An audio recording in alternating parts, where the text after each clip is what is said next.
com fome já tinha acabado a amizade. Ele fala pra ele, mas graças a sua mãe que você sumiu.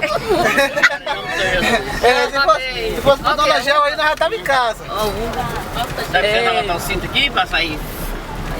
Agora Não, você está sentado. A senhora já faz finta assim, que nem eu fiz, só sem atacar.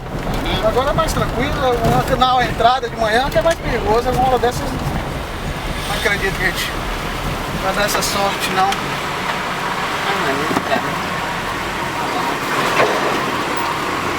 Mas a senhora coloca no colo assim, não vem melhor você sentar nas pernas, não? Não, tá bom. Vai ter que dar pra eles puxar as pernas. Não, é por isso. Agora tem que ser na base do ar. Caldo de cana.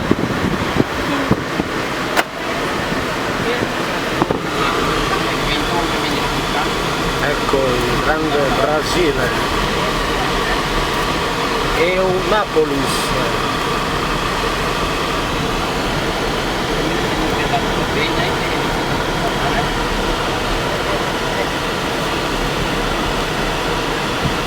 Aqui é mais para não estar bom, mas aqui é mais.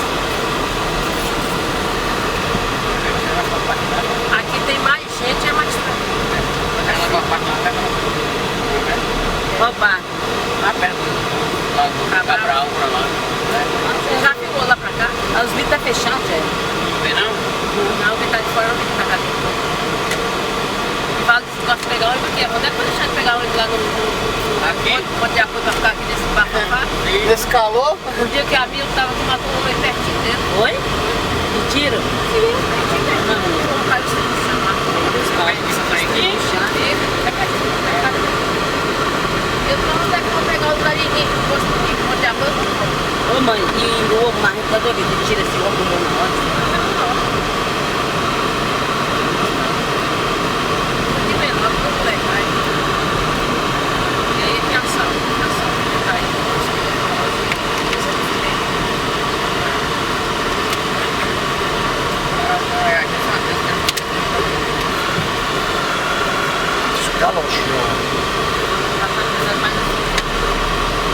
Nós três da feira. A Lisandra tá aqui ainda? Quando ficou, Marcela?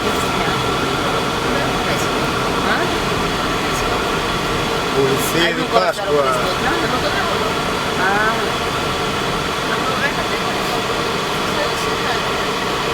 Por quê? Pra que? Não entendi, essa doce reais mais